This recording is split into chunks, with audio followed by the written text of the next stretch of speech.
8강 일상생활 시각장애인의 자립에 도움을 줄 수 있는 일상생활에 관하여 1강의 짧은 시간으로 요약하고자 합니다. 학습 목표 첫째, 시각장애인을 위한 일상생활 훈련의 필요성을 이해할 수 있다. 둘째, 일상생활 훈련의 구성 영역을 열거할 수 있다.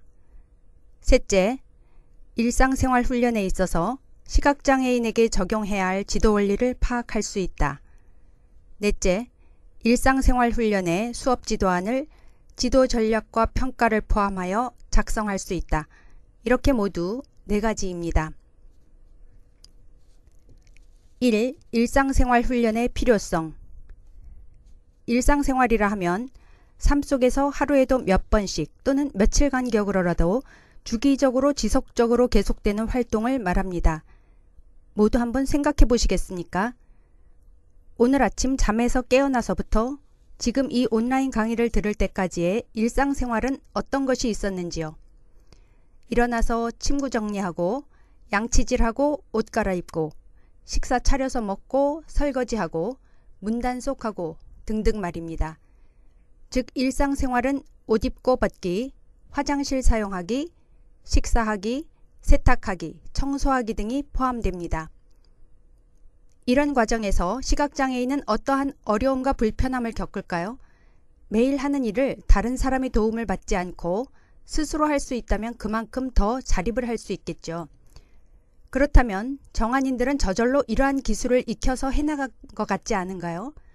사실 저절로라기보다는 다른 사람이 하는 것을 보면서 나도 해봐야겠구나 라고 생각을 하면서 따라 해보게 되죠.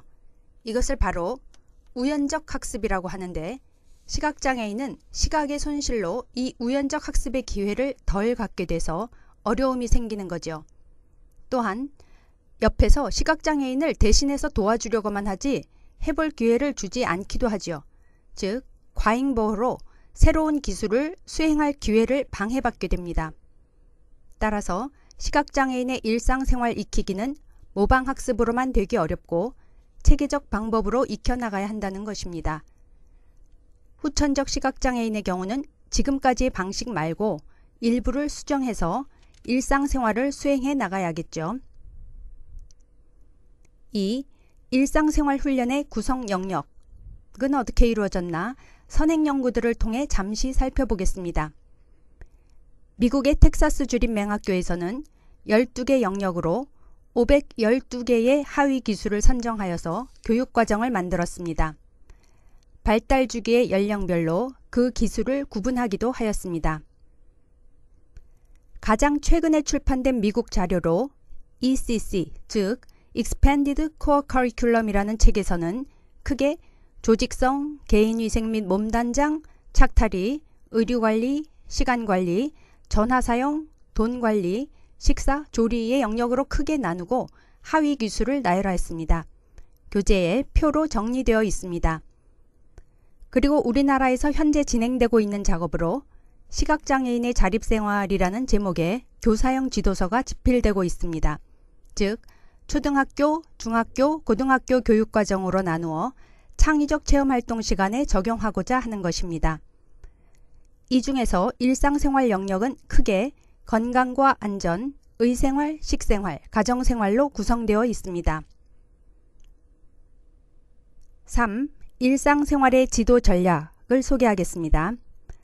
전반적으로 고려해야 할 점으로 첫째, 여러 전문가와 협력을 받아서 직접 교수를 할 필요가 있고 둘째, 미래의 환경을 반영하라는 것입니다. 셋째, 일상생활은 특히 인위적이 아닌 자연스럽게 일어나는 일상적 환경에서 조금씩 점점 더 많이 부분적으로라도 참여하게 해야겠다는 것입니다. 마지막으로 저시력인의 경우는 대비나 색깔 단서, 조명, 눈부심 방지, 거리, 배열, 시간 등을 고려하여 사물 식별에 도움이 되도록 하라는 것입니다. 기본 전략에 손잡고나 촉진 속어, 시간 기다리고 단계 되돌리기는 활동 적용하기로 실제에서 예를 들면서 소개를 하겠습니다.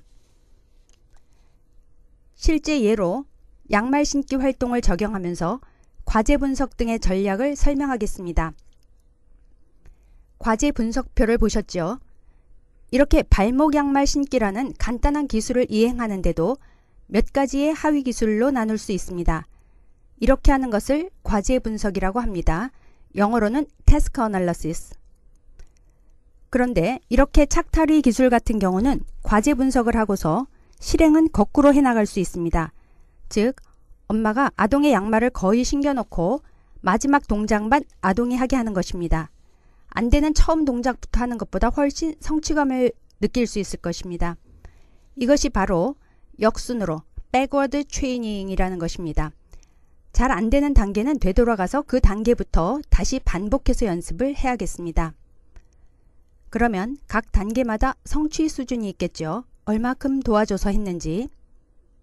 여기서는 촉진의 수준으로 제시하였습니다. 즉, 아주 어려워하는 기술에 대해서는 신체적으로 도와주겠죠. 손잡고 같이 한다든지. 이때 엄마가 양말을 잡아줄 테니 엄마 손 위에 네 손 올려놔봐.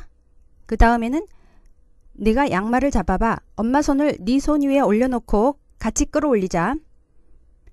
이제는 잘하네. 그럼 혼자 해봐라. 이게 바로 신체적 촉진이면서 손잡고 hand over hand 기법이죠. 이 촉진도 없이 잘할 수 있으면 이제는 말로만 제시하는 겁니다. 옳지. 양말 끝을 잡고 끌어올려봐. 이게 언어적 촉진입니다. 이렇게 촉진을 점점 소거해가면서 혼자 하도록 지도하는 것입니다. 어린 학생을 지도할 때는 기술의 동작을 훈련자가 말과 함께 하는 것을 잊지 마십시오.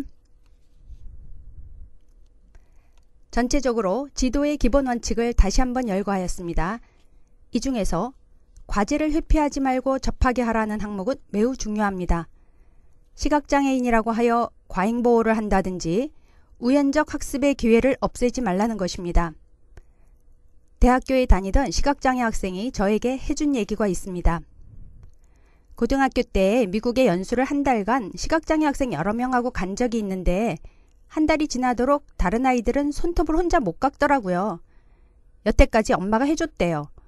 제발 어머니들께 스스로 손톱을 깎도록 기회를 주라고 말씀해 주세요.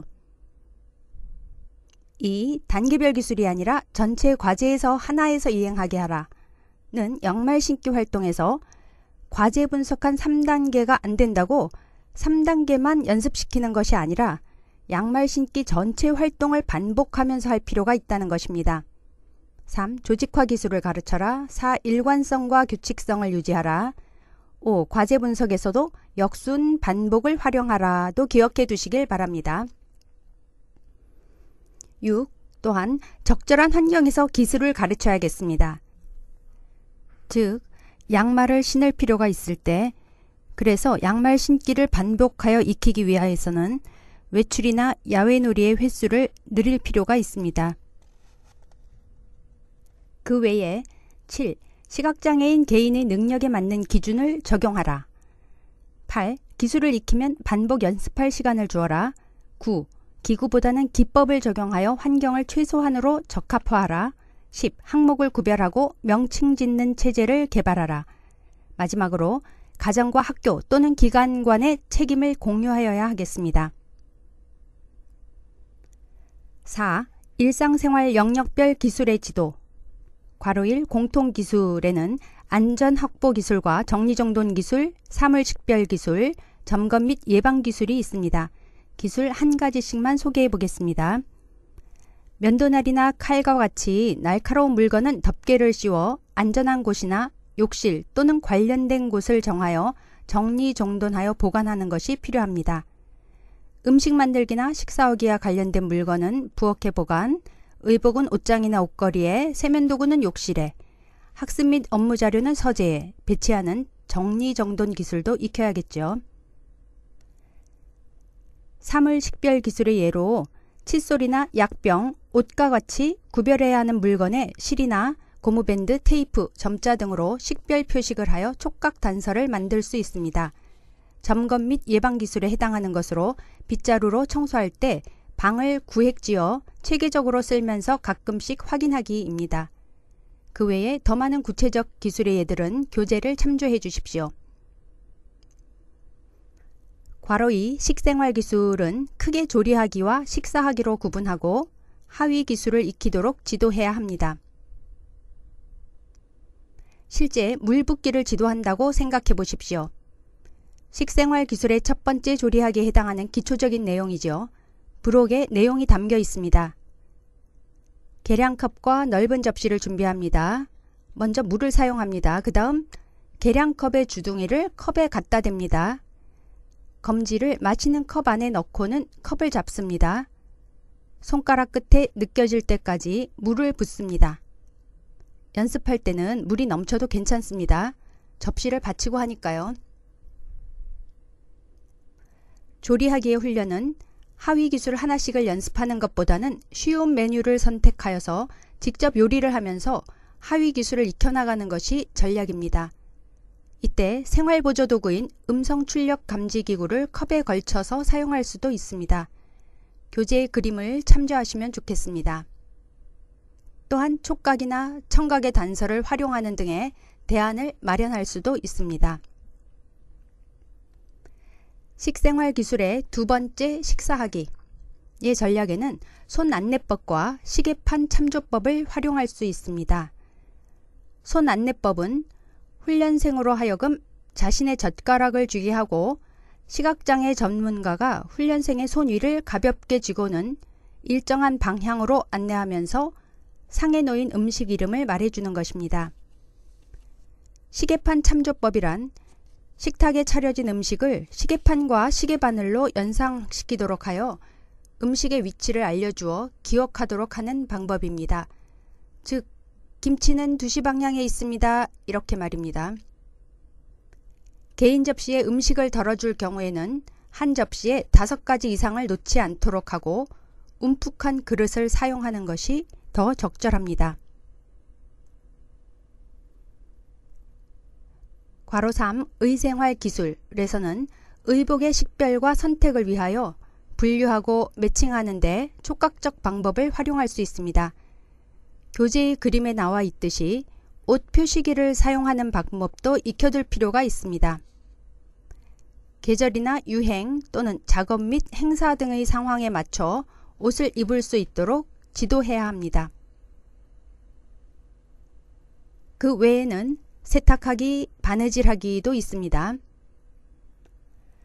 손세탁과 세탁기 사용해서 세제를 측정하고 옷에 얼룩 지우기도 할 수 있어야겠습니다. 또한 의류에 따라서는 세탁소에 맡겨야 하는 경우도 있죠. 바느질하기에서 실 꿰기는 가장 기본적 기술이기도 합니다. 보조도구를 사용할 수 있도록 충분한 연습이 이루어져야겠습니다. 마지막으로 괄호 4 가정관리 기술은 크게 청소하기와 개인 의료 관련 기술, 기타 가정관리 기술로 나눌 수 있습니다.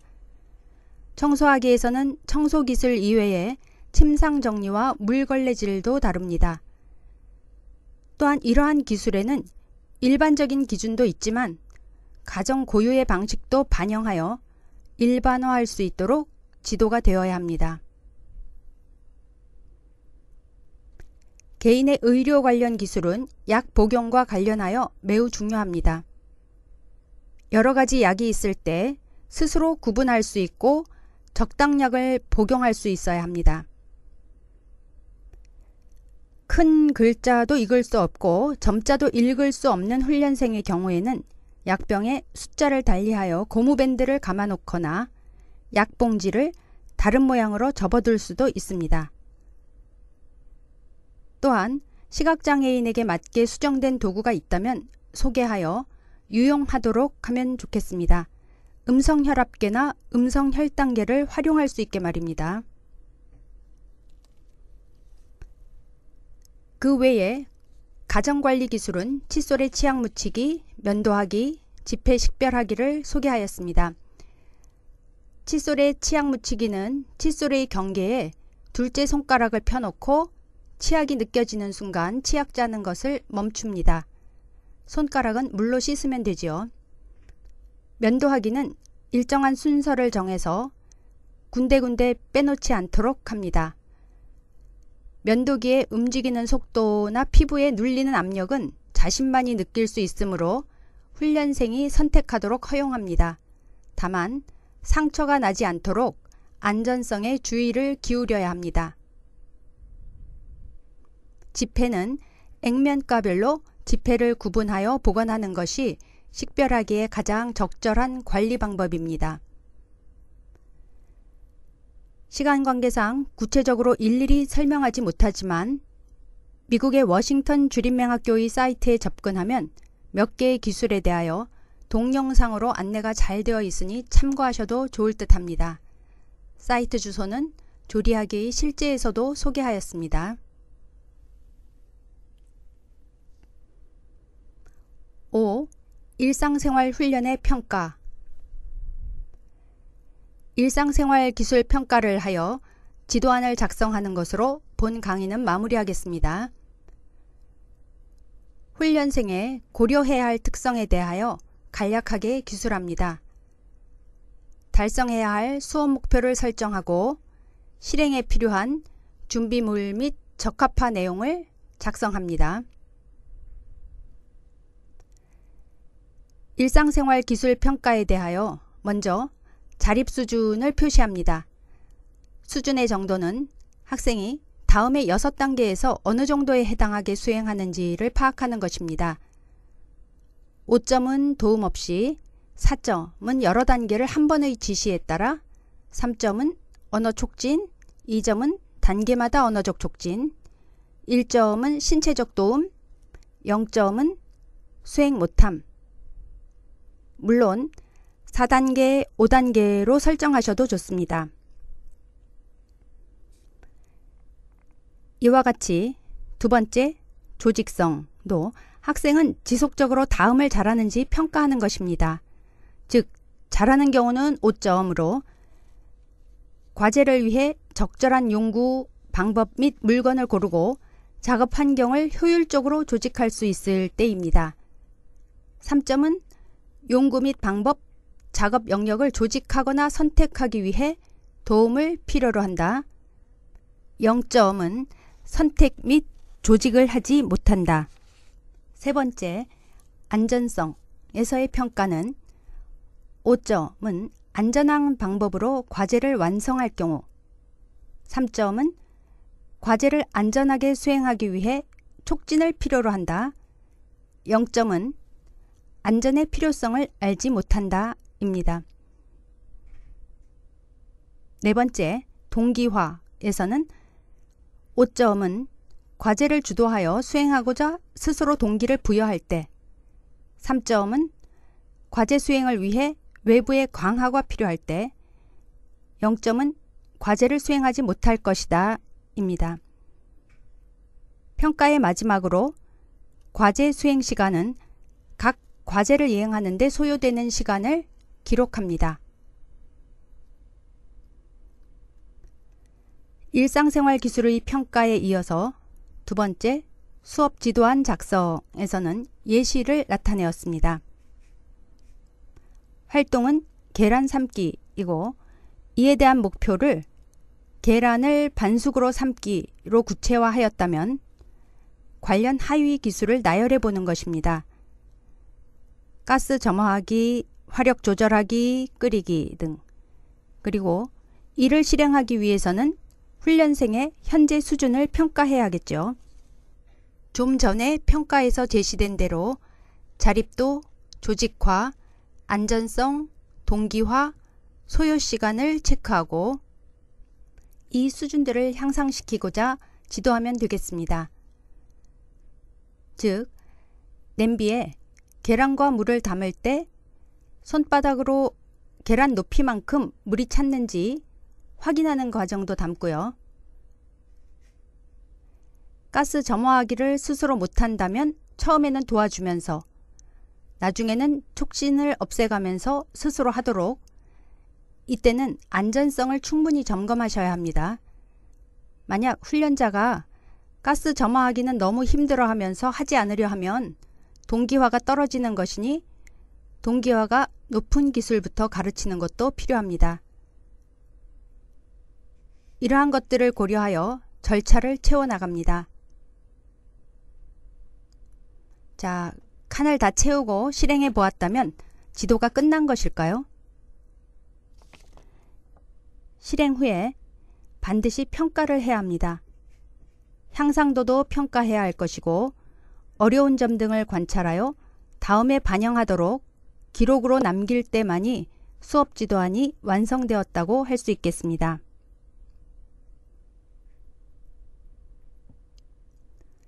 학습 정리에 들어가겠습니다. 시각장애인의 일상생활은 보행훈련과 더불어 기본적으로 다루어야 할 영역으로 자립생활에 절대적 영향을 미칩니다. 우연적 학습의 기회를 대신할 체계적 방법을 마련해야 합니다. 일상생활 훈련의 구성 영역은 개인위생 및 몸단장, 착탈이, 의류관리, 시간관리, 전화사용, 돈관리, 식사, 조리, 건강 및 안전이며 자기 옹호까지 포함하기도 합니다. 정한인의 연령대에서 이루어질 일상생활을 고려하여 시각장애인이 성취할 수 있도록 훈련자가 지도하고 훈련할 수 있는 절차를 소개하였습니다. 과제 분석, 손잡고 지도, 촉진 소거 등이 일상생활 영역별 기술에서 예를 들어 설명되었습니다. 훈련자가 숙지하여 실습을 통하여 새로운 방법을 모색하는 노력을 기울여야겠습니다. 일상생활의 모든 기술을 열거할 수 없을 뿐만 아니라 구체적인 예라고 하더라도 개개인에게 모두 적용될 수는 없다는 점을 고려해야 할 것입니다. 따라서 원리를 이해하고 특정 기술과 특정 개인에게 적절한 전략을 적용하여 평가에 의하여 개별적으로 접근할 것을 권고하는 바입니다. 내일 식사하실 때 한번 눈 감고 나물 반찬을 젓가락으로 집어서 드셔보십시오. 젓가락질을 시도해 보시기 바라면서 일상생활에 대한 강의는 여기에서 마치겠습니다.